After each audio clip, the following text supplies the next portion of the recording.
네이버가 자체 초거대 인공지능 하이퍼 클로버 X를 8월 24일 일반에 공개한다고 발표를 했습니다. 오픈 AI의 챗 GPT처럼 네이버 이용자들도요, 일부 서비스에서 하이퍼 클로버 X를 쓸 수 있게 될 전망인데요. 네이버의 검색 챗봇 서비스인 큐도 공개 앞두고 있습니다. 많은 분들 관심을 가져주고 계신데요. 오늘은 한국의 대표 IT 플랫폼 기업 네이버 카카오 이야기 나눠보도록 하겠습니다. 박주근 리더스 인덱스 대표 모셨습니다. 대표님 어서 오십시오. 네, 안녕하세요. 네, 오늘은 카카오와 네이버 이야기를 오랜만에 좀 나눠볼까 합니다. 사실 고점에서 60~70%가 빠졌습니다. 그러다 보니까 특히 카카오 주주분들 뭐 화병 날 지경이다 이런 이야기까지 원성까지 나오고 있는데요. 이 네카오, 네이버 카카오 주가 이렇게 맥을 못 쓰는 이유 중에 하나가 이제 외국인의 매도가 계속적으로 좀 많이 나오고 있기 때문이라는 얘기를 하더라고요. 그 원인은 어디에 있다고 보십니까? 많은 분들이 이런 질문을 합니다. 미국의 빅테크 기업은 오르기 시작하는데 한국의 네카는 왜 이러지? 갑갑해 하시고 답하실 것 같은데. AI 열기라는데요. 그렇죠. AI 열기도 있고 뭐 반도체 엔비디아 열기도 있는데 왜 네이버 카카오는 이렇게 갑갑하냐 이렇게 말씀하시는데 미국하고는 상황은 좀 다르죠. 왜냐하면 우리 기억해 보시면 연초에 미국엔 은행발 리스크가 있었습니다. 그래서 미국 정부에서 긴축 정책을 하다가 일시적으로 확장 정책을 사실 했어요. 확장 정책을 하면 이 자본이 어디로 갑니까? 성장주로 갑니다. 그래서 빅테크로 일시적으로 가고 지금도 조정기에 이미 또 들어가 있죠. 네, 그렇게 보셔야 되고요. 미국 시장은. 한국의 네카오는 전혀 다른 양상입니다. 네, 그 미국의 일시적 자본 확장 정책에 전혀 수혜를 받지도 못했고 철저하게 성장주로서의 모멘텀보다는 이미 작년부터 기술주로서의 시각이 더 많은 가지고 있는 게 네카오인데 가장 치명적으로 찬물을 끼얹은 것은 외국인이 빠진 이유는 실적 부진입니다. 이미 실적 부진이 바로 주가로 연동되고 있다는 것은 이미 성장주로서의 매력을 잃었다는 의미를 가지고 있는 것이고 이미 투자자들은 네카오를 어느 정도 기술주로 보기 시작했다. 이런 의미도 담고 있습니다. 실제 보면 뭐 아까 말씀하신 것처럼 엄청나게 빠졌죠. 70%. 그리고 국민주로 불리는 네카오 지수를 갖고 있는 분들은 굉장히 갑갑해 하실 건데 이번 영향은 이제 실적 부진인데 네이버와 카카오가 제 1분기에 어닝 쇼크를 이미 이야기를 했고 2분기는 어떻습니까? 2분기 실적 전망도 밝지는 않습니다. 어둡다. 그래서 외국인과 기관은 이미 이탈을 이미 한 상태고요. 특히 외국인들은 올 초부터 네이버 주식을 3,800억 정도 팔았고요. 카카오도 3,700억 팔았습니다. 비슷하게 팔았는데 여전히 순매도 중이고 그나마 이제 방금 말씀하신 것 같이 그나마 남아있는 희망은 AI가 있지 않느냐 이겁니다. 이번 AI 열풍에 과연 힘이 실리겠느냐 뭐 이런 이제 여러 가지 전망이 있는데 이번 AI 발표를 했다고 해서 바로 실적으로 연결되는 것은 아니고 이제 이 네카오의 주가 하락이 가장 큰 원인은 실적 부진인데 AI 열풍이 AI를 발표한다고 해서 실적으로 연결되지 않기 때문에 바로 주가로 반등하기는 역부족이다. 이렇게 볼 수가 있고요. 더 큰 것은 이제 네카오가 성장주로서의 입지를 가져와야 되는데 이 AI의 발표가 이 성장의 한계를 돌파할 수 있는 만큼 호재인가라는 질문을 던져봐야 됩니다. 사실은 이 AI 자체의 발표가 이 현재의 검색 시장을 어떻게 바꿀지는 아직 아무도 모릅니다. 많은 전문가들은 한국형 챗GPT인 네이버 글로바라 Q로 발표를 했죠. Q라든지 카카오가 준비하고 있는 이것들이 한국어 검색 시장에는 더 적합해서 성장에 도움이 될 것이다라고 전망을 하지만 사실 뚜껑은 열어봐야 돼요. 그러니까 예를 들면 우리가 현재 네이버를 어떻게 사용하시죠? 우리가 검색을 사용하는데 뭐 보시면 쇼핑 그렇죠. 많이 예를 들어서 지금은 이렇죠. 뭐 어떤 곳을 가요. 그럼 지도를 먼저 검색합니다. 그리고 네이버를 켜요. 그 근처에 주차장이 어디가 있고 맛집이 어디 있고 우리는 이렇게 살아가고 있죠. 한국인들은. 물론 외국인들도 그렇게 살아가고 있지만 그런 익숙한 환경에서 이 네이버의 챗GPT의 도입이 어떤 형식으로 바뀔까? 예를 들면 질문을 던지겠죠. 내가 거기 가고 싶은데 야, 그 근처에 뭐가 있어? 라고 질문을 던지면 대화를 하는 식으로 네. 확장을 하게 할 텐데 이런 확장성이 시장에 어떤 파급 효과를 미칠 것인가가 사실은 이제 주목되는 부분인데 네. 그 확장성이 결국에는 네이버의 실적에도 도움이 돼서 올라갈 것인가에 대한 퀘스천입니다. 그러니까 이 퀘스천에 대해서 아직은 어느 전문가도 어떻게 될 것이라는 걸 못하기 때문에 이 AI의 발표가 실적으로 바로 연결되지는 않을 것이다.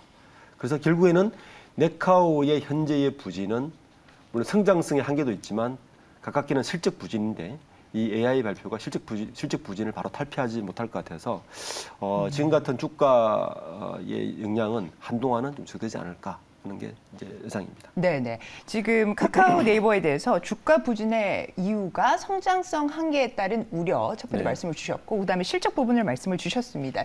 매출의 가장 큰 부분을 차지하고 있는 게 광고인데 이 광고 수익이 또 경기에 맞습니다. 연동이 되어 있기 네. 때문에 경기가 좀 돌아서지 않으면 개선되지 않으면 이 부분 실적 부분이 참 사실은 이렇게 돌리기가 쉽지 않아 보인다는 말씀으로 좀 정리를 해볼 수가 있겠는데요. 지금 또 아까 Q 말씀을 주셨습니다. Q라는 것이 AI 챗봇 서비스라고 지금 이야기가 되어 가고요. AI 그리고 이런 Q들이 공개가 되면 그래도 좀 모멘텀으로 올라갈 수 있는 여지가 있지 않을까 하는 기대도 있는데 어떻게 보십니까? 네이버의 이제 카카오도 마찬가지고 주력이 사실은 검색이 주력이지만 네. 매출의 주력은 광고보다는 커머스로 이미 가 있어요. 그렇죠. 네. 네. 이제 커머스와 광고 이 두 시장이 안타깝게도 경기 민감주입니다. 네, 경기가 꺾이면 같이 줄어들 수밖에 없는 건데, 그럼 이 두 개의 경기 민감을 뚫고 이 AI의 챗봇이 뚫을 수 있을까라는 건데, 이제 Q를 이번에 발표하는데 Q는 그나마 다행인 건 챗GPT 4.0이나 이번에 바드와 네. 다른 자체의 검색 엔진을 가지고 있다는 겁니다. 이게 굉장한 거죠. 네. 왜냐하면 전 세계에 4개밖에 없는 4개 국가만 이걸 하고 있는데 우리나라가 독립을 하고 있다는 것 자체는 굉장히 가치가 있는 건 분명합니다. 거기다가 우리는 다른 나라와 다르게 이 네이버와 카카오 덕분에 이 검색 시장과 채팅 시장에서 유일하게 독립을 유지하고 있는 국가인 것도 굉장히 큰 경쟁력입니다. 근데 문제는 결국에는 생태계 싸움이거든요. 네.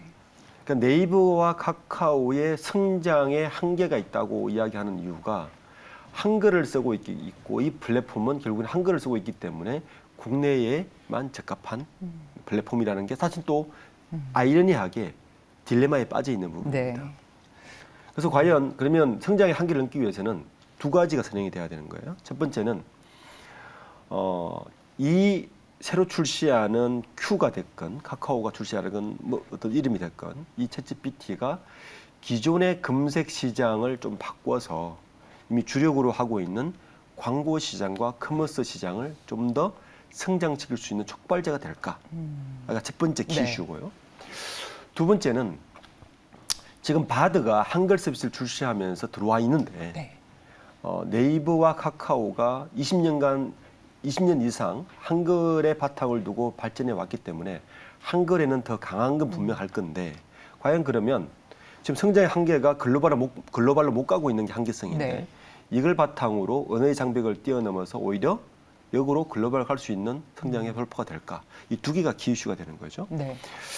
우선 이번 AI 컨텐츠, 그러니까 이 AI를 가지고 어떤 기존에 가지고 있는 검색과 커머스 시장을 확장할 수 있을 거라고는 많은 전문가들은 얘기는 합니다. 분명히 새로운 기술로 더 많은 추천과 더 많은 편리함으로 다가가서 기존의 유저들에게 베네핏을 연결할 거는 분명히 이야기를 하고 있어서 이 부분은 강점 분명한 것 같고요.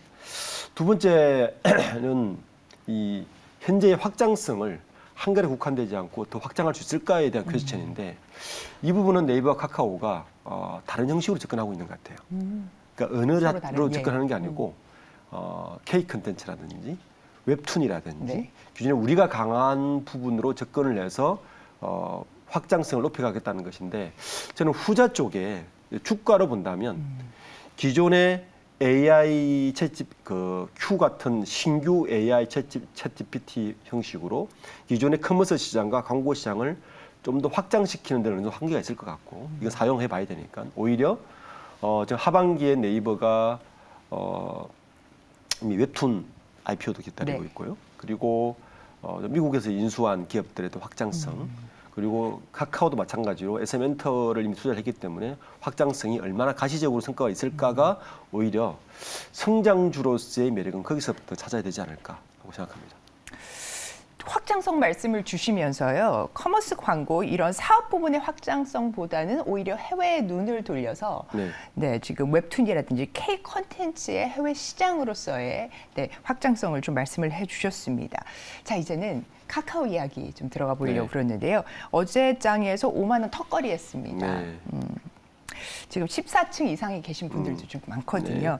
자, 카카오 주가 끌어내리는 요인들 한번 살펴보면서 모멘텀이 어떤 것이 있는지 한번 짚어보도록 하겠습니다. 카카오 주가를 끌어내는 두 가지가 상존하고 있는 것 같아요. 첫 번째는 네이버도 마찬가지지만 인수합병이나 이런 네이버는 포시마크가 있었고 카카오는 SM엔터테인먼트가 있었죠. 인수합병으로 인한 비용 상승, 이 첫 번째 원인입니다. 그리고 카카오는 그 태생적 한계가 하나 가지고 있죠. 왜냐하면 카카오는 시작 자체를 외부 투자를 받고 시작했습니다. 외부 투자를 받았다는 것은 IPO를 반드시 해야 된다는 의무를 가지고 있어요. 그러니까 자회사로서의 자회사 가치 이석의 그 태생적 한계를 늘 가지고 있는 거죠.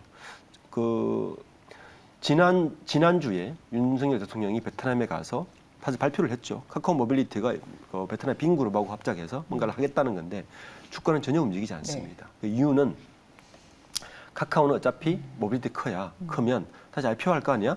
라는 이 지주사의 희석에 대한 태생적 한계를 가지고 있기 때문에 이 두 가지를 벗어나지 않는 이상 카카오의 주가는 성장이 굉장히 어렵고 네이버와 마찬가지로 카카오가 이런 딜레마에 빠져나갈 방법은 결국에는 새로운 성장 동력 발굴밖에 없습니다.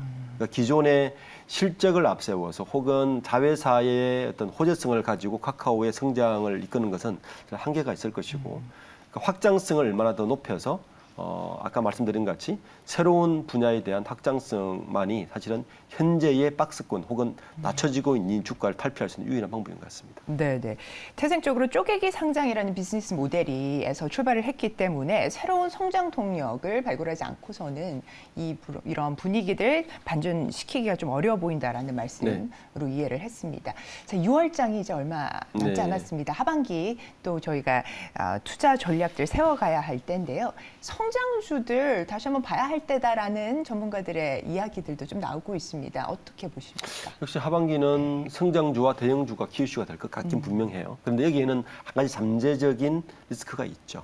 매크로 환경이죠. 이미 AI 열풍 속에 미국 기술주들이 이미 고공행진을 하는 모습은 아까 말씀드린 것 같이 미국의 일시적 완화, 일시적 긴축의 완화 때문에 일어나는 현상 같고요. 오히려 국내에서는 미국의 어떤 FOMC의 그 이자의 어떤 금리의 상향도 봐야 되고 그리고 국내의 경기 둔화도 어디까지 지속될 것인가를 봐야 되기 때문에 하반기 키워드는 분명히 성장주가 대형주가 될 것 같은데 이 매크로 환경이 충분히 뒷받침될 수 있을까에 대한 차원에서 좀 들어봐야 될 것 같습니다. 특히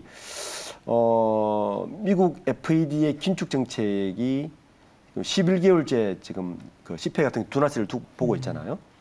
지난 5월 대비해서 그 4월 대비해서 5월도 CPI 주수가 지금 조금 낮아지고 있긴 한데 그렇지만 미국 연준에서는 여전히 긴축은 없다는 추세를 하고 있기 때문에 이러한 추세가 하반기 키워드인 성장주 대형주에는 여전히 조금 포텐셜한 리스크로 가능한 게 분명하고 그렇지만 아마 지금까지 눌려있던 어떤 자본시장에서는 하반기에는 성장주로 가고 싶은 일망은 대단할 겁니다. 그렇지만 여전히 저는 하반기는 실적주로 가지 않을까.